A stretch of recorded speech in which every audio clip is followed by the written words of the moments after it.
किसी भी सब्जेक्ट में जो उसके माहिरीन होते हैं उनसे ही राब्ता किया जाता है। ऐसा नहीं हो सकता कि एक कंपाउंडर जो है चंद दिनों डॉक्टर के पास रहे और फिर वो खुद को MBBS समझने लगे, MD समझने लगे। ऐसा नहीं होता है और होता भी नहीं है। ऐसे ही इंजीनियरिंग का डिपार्ट है या पायलट है, तो पायलट का जो जूनियर है वो जाहिर सी बात है सीनियर के मुकाबले में एकदम नहीं आ सकता।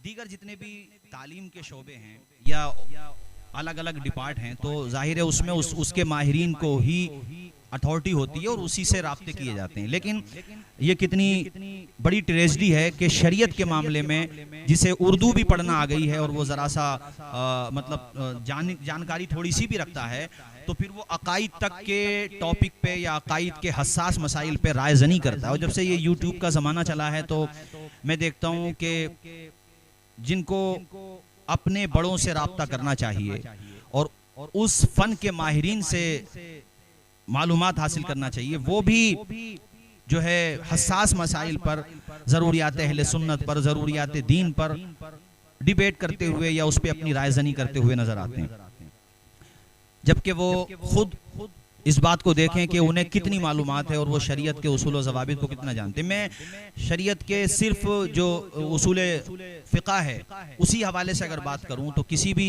तालिब इल्म को पहले मदारिस में इस सिलसिले में अगर हम बात करें तो उसूल शासी पढ़ना होता है। उसूल शासी के बाद वो नूर अनवार पढ़ता है, हुसामी पढ़ता है, और वो भी पूरी किताबें नहीं पढ़ पाता। बहुत सी बहसें रह जाती हैं जो बाद में वो मुताला करता है, अपने असातिज़ा से राब्ता करता, तब जाकर के वो चीज़ों को समझता है। और ये मैंने मबादियात बताए जो उसूल हैं समझने के लिए शरीयत को, उसूल फ़िक़ा में, यानी फ़िक़ा को समझने के लिए उसको उसूल पढ़े जाते हैं। अब उसको जाने बगैर आप उस पर बहस करने लगें, समझने चीज़ों को समझने की कोशिश करें तो नहीं समझ सकते। अगर मैं बात करूं तो अगर हम शुरू में ही बात करें उसूल फ़िक़ा के हवाले से, तो ज़ाहिर है लफ्ज़ की वज़ा के एतबार से 4 किस्में होती हैं, ख़ास है, आम है, मुश्तरक है, मुअव्वल है। फिर दूसरी तक़सीम जो होती है इस्तेमाल के एतबार से होती है, फिर उनकी 4 किस्में हैं, हकीकत है, मजाज है, सरी है, किनाया है।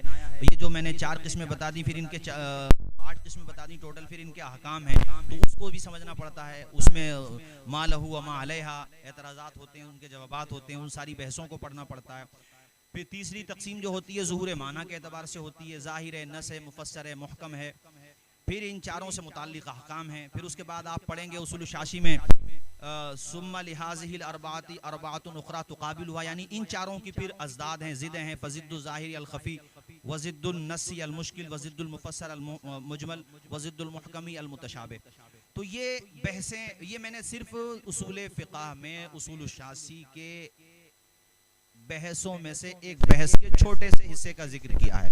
फिर इसकी तफासील हैं, इसकी बहसें हैं, और फिर मुकम्मल उसूल फ़िक़ा हैं। फिर तमाम चीज़ें पढ़े बगैर कोई बंदा फ़िक़ा के मसाइल पे कैसे दस्तरस हासिल कर सकता है। लेकिन आज देखिए यूट्यूब का ज़माना है, तो कैसे कैसा कबाड़ा और कैसे कैसे ओने पोने, और जिनको सही बात यह है कि इबारत ख्वानी की मंजिल से भी गुजरना आसान है, अभी वो लोग भी शरीयत के मामले में रायज़नी करते हैं। बड़ा दुख होता है, बड़ा एहसास होता है, बड़ी तकलीफ होती है।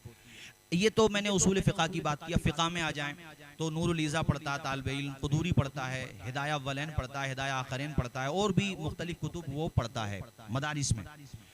ऐसे ही हदीस में आ जाएँ, इल्म हदीस में आ जाएँ, और साहब बलागत में आ जाएं, फसाहत में आ जाएं, नहव में आ जाएं, इल्म सर्फ में आ जाएं। मतलब कितने उलूम पढ़ने के बाद कोई तालिब इल्म 8-9 साल के बाद इस लायक होता है कि अब वो किताबों से मसाइल अखज़ कर सकता है, इस लायक। बस अभी उतनी महारत उसको, मुमारसत तवीला नहीं है उसे कि वो बहुत सी चीज़ों में अब यानी दरपेश आने वाले नई मसाइल में एकदम से अभी अपनी राय, बल्कि उसे अभी अपने असातिज़ा की निगरानी में रहना होता है। यानी कि फजीलत मौलवियत होती है, फिर आलमियत होती है, फिर फजीलत, उसके बाद वो उसकी तबीयत का मैलान जिस तरफ होता है, तक़ाबुल अदियान का इंतखाब करता है, फ़िक़्ह या इफ्ता का इंतखाब करता है, तो वो भी काबिल असातिज़ा की सरपरस्ती में। तो ये मैंने एक थोड़ा सा आपके सामने चीज़ रखी।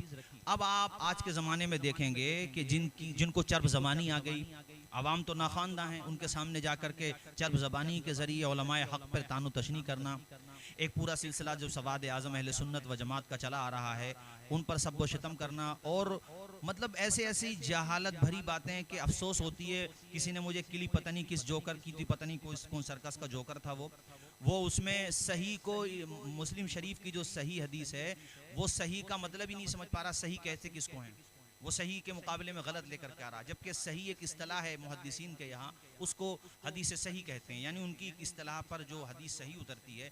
अब वो सही के बाद तो हसन लिजाती ही का दर्जा आता है, उसके बाद हसन लिगैरी ही का दर्जा आता है, उसके बाद और भी मरातिब हैं। तो कोई हदीस अगर सही ना हो तो उसका ये मतलब नहीं है कि वो मौजू है, नहीं, ऐसा मतलब नहीं है।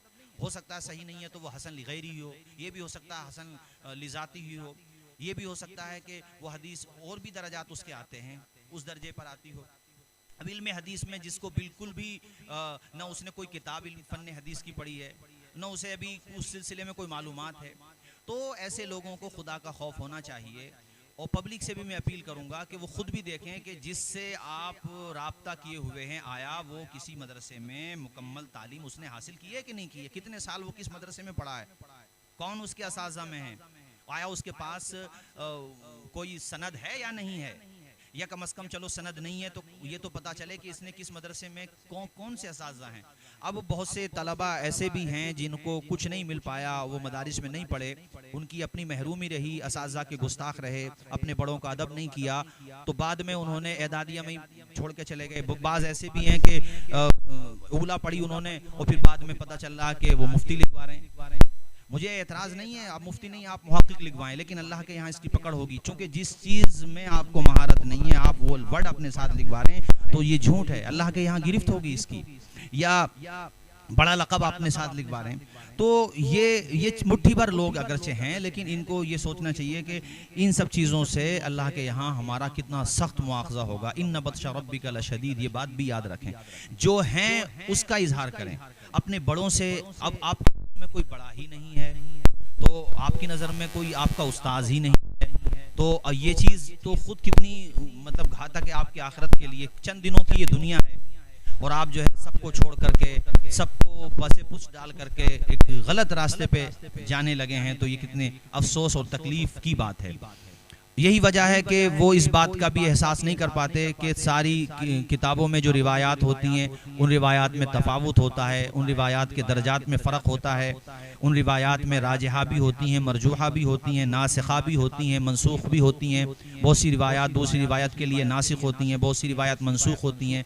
ये सारे फ़र्क किए बगैर आप जब सारी रिवायात को पढ़ेंगे तो ख़ुद भी गुमराहियत के रास्ते पर जाएंगे, और चूँकि आपने मालूमात हासिल नहीं की तो दूसरों को भी गुमराह कर देंगे आप।